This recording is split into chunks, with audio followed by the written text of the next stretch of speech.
Spectrovision Radio.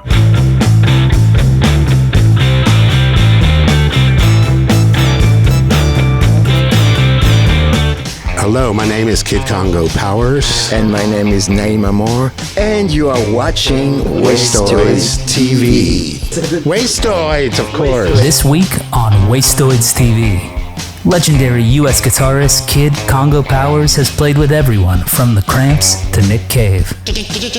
French guitarist Naim Amor's resume is equally extensive. He's worked alongside Howe Gelb, members of Calexico, and more. They've teamed up for a new album, Tucson Safari. This is your backstage pass to jaw with the guitar journeyman, one-on-one, and experience a live performance of a gun club classic. Only on WASTOIDS TV. WASTOIDS, of course. And we met just very naturally. Yeah, you know. We knew we both had style. He was really excited. He said, "Oh, this is fun!" And then yeah, so we started trading songs, trading tracks. Actually, you asked me, "Do you want to do one or two songs?"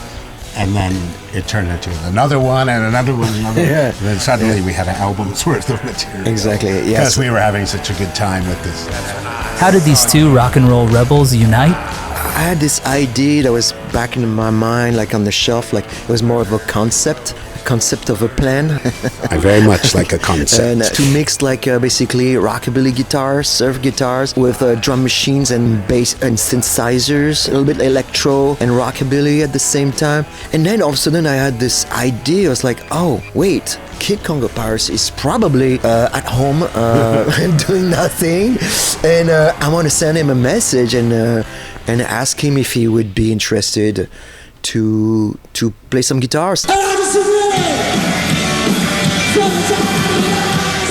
Well, I saw a gun club in 1990 in Paris. I'm from Paris, France. Kid also had a name for himself, like with the Cramps and Nick Cave and all that. And I clearly remember, like being a fan.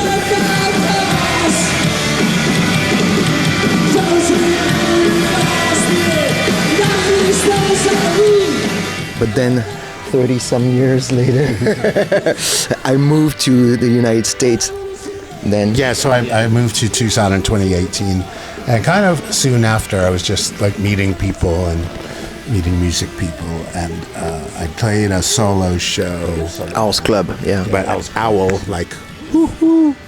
And Naim was a friend of my friend Cliff Taylor. Yeah, Cliff told me, hey, the Kid Congo Powers is playing a solo show with electric guitar at the Owl's Club. So I'm like, oh my God, I'm going to go see it. Tucson's not a big place. And the Owl's Club is definitely not big. That's either. A really small place. And we hit it off. And then I went to go see Naim play, and I fell in love with his guitar playing. It was really amazing player of different styles. Gretsch style. Yeah. Always with the Gretsch, the great big Gretsch. Great Gretsch guitars. For me, the real concept was that it's just, okay, let's throw the cards on the table and see what we can read through them. And that's, for me, a creative process that's very important in everything I do in general. But it happens that Kid is very much like that, I found. He's like, he takes things the way they are and just... okay, well, this is what's given. Let's see what we can give in return. So the idea, the concept, the very dry concept at the beginning, I didn't care about that concept after a while. It's just let it go to where it's gonna be,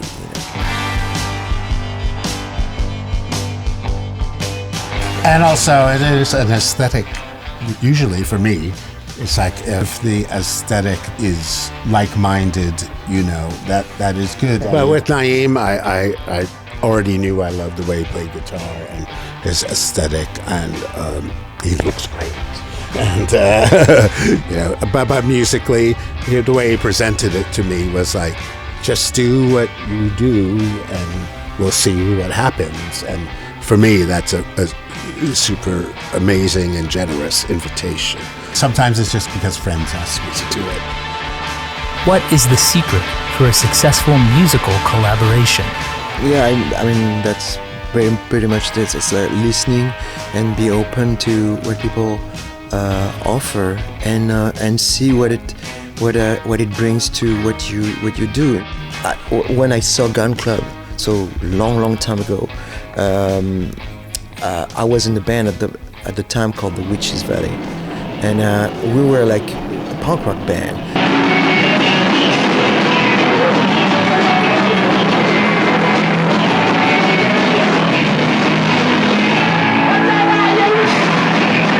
But we had like this whole also like rockabilly thing, and the whole band, not except me, were actually studying cinema in Paris, and so we were like movie buff. We would all go see movies and stuff, and then and we made films like Super 8 movies, gore westerns, like with people dying with blood everywhere. Like a little bit also playing on genre, like just very strange things like that. And then into western movies, So there was that kind of like gory theme in the Witches Valley a lot. In our videos, in our films, in our music, organ and stuff. Was the haunted sound of Tucson Safari inspired by horror films? I'm not an expert in a horror movie because they scare me. They're supposed to. Yeah, I know. But I do love the Romero movies. What he did with this whole work, it was. He really treated with kind of the same plot, He did The Night of the Living Dead. It's pretty much about racism, and it's beautiful. It's really strong. It's really amazing. And then a decade later, he does something about consumerism, like it's Dawn of the Dead. The music in that movie is absolutely amazing because it's like all synthesizer kind of thing. It reminds me the first video games of the early 80s, like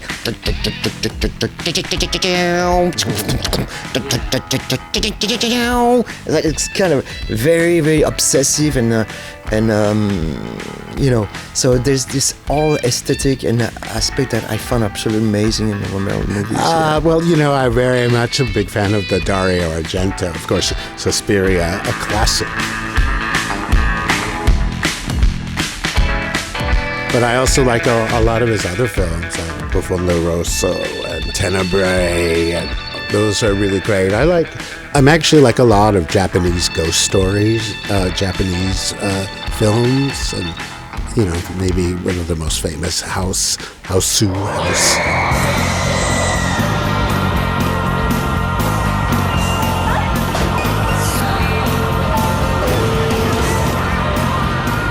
But I like their take on ghosts and how they're very attached to the living, and that. So I really like a lot of Japanese stuff. So those are some of my favorites. Defiant of genre, Powers and Amor found ways to synthesize their varied tastes. When kids say the aesthetic, it's true that I listen and love all kinds of music. And the problem is in French, le style, the style.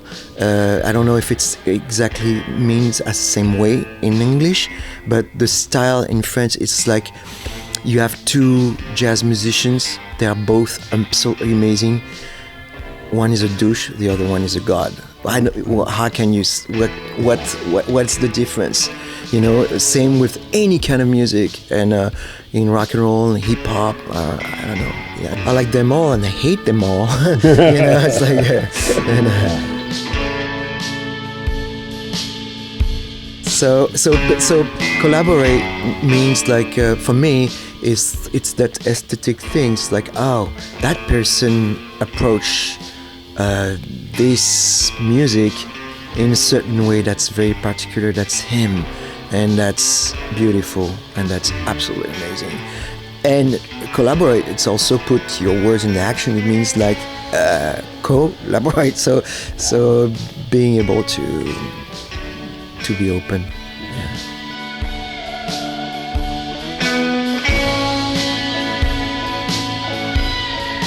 and I started guitar when I was around 13. But before that, like around 10, 11, I think I heard Bebopalula, Gene Vincent.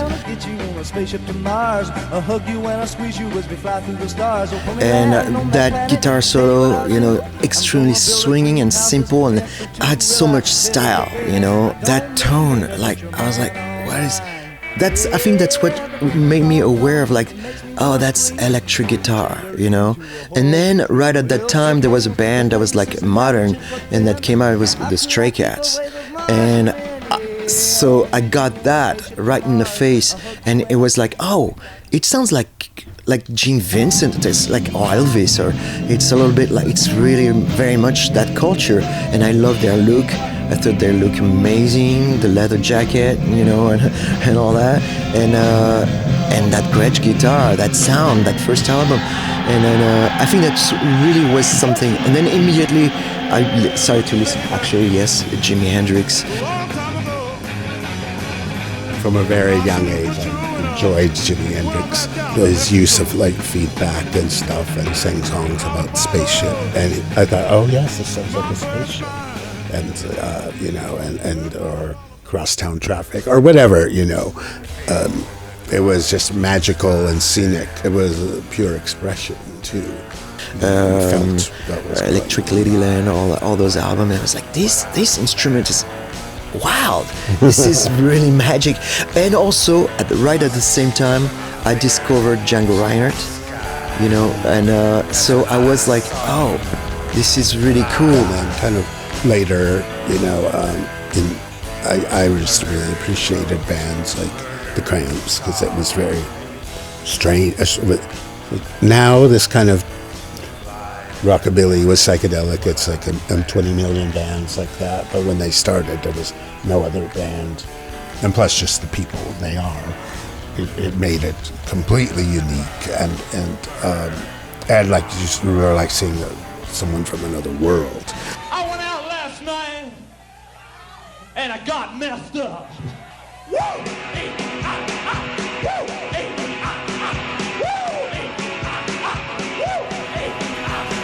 So, you know, if it does that to me, if I can go into someone's other world immediately, that's always attractive to me. If one group's influence hovers over Tucson Safari more than any other, it's Alan Vega and Martin Rev's proto-punk duo, Suicide. Alan Vega solo records, those rockabilly records he did. Yeah, I've seen Suicide way back in the 70s when I was just a kid. Yeah.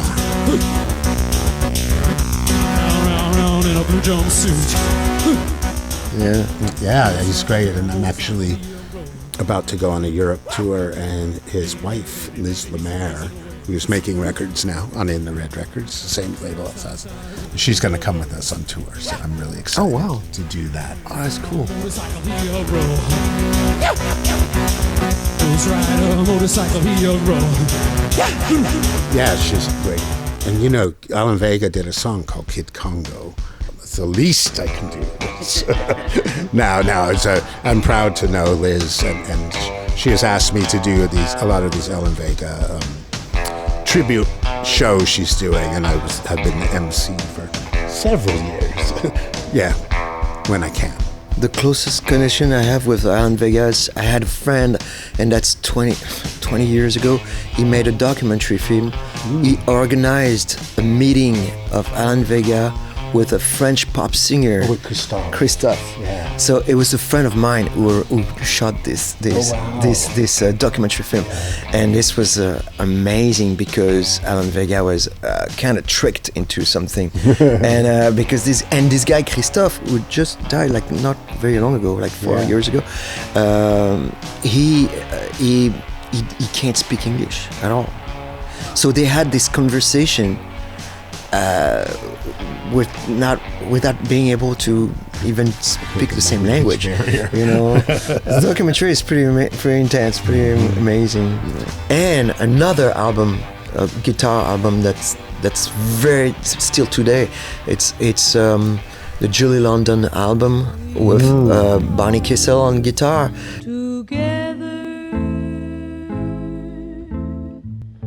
Now we are one. It's just electric guitar, upright bass, and voice.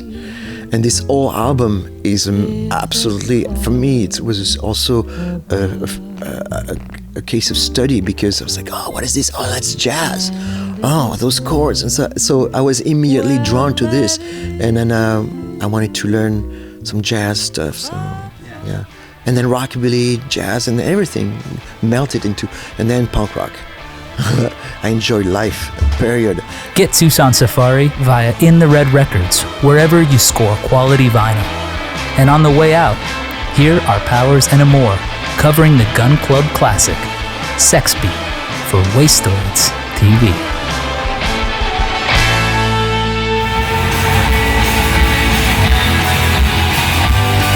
That Johnny's got a light in his eyes.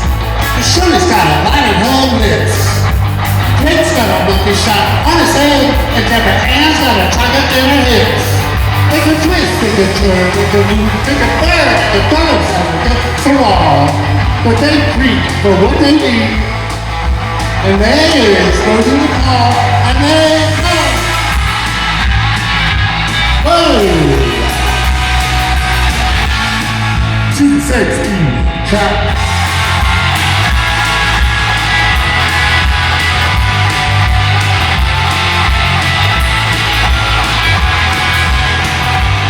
Well, stupid, like I told ya, that it's stupid, like your song. Well, it's stupid ass, the simple thought of ever figuring it out. All the mind, all the soul, all the body, all the know, all the secrets of the whole. All that colorless security was all in so we could go and ooh. To the sex beat, chop.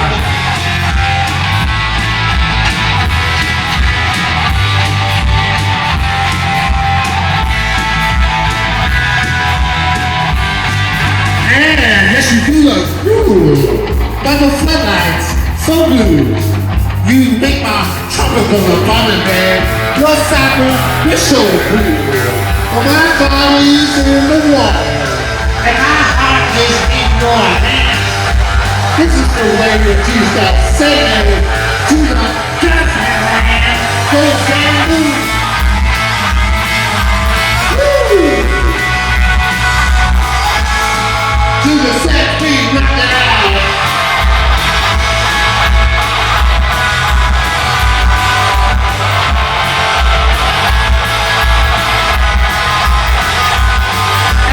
And listen, through. You're going down like a Christmas tree. You want the ugly on and off, well, you started fighting me. Well, I know your reason, and I know your goal. We can fuck forever, but you will never get my soul. So you can't do it. Woo! To the sex beat.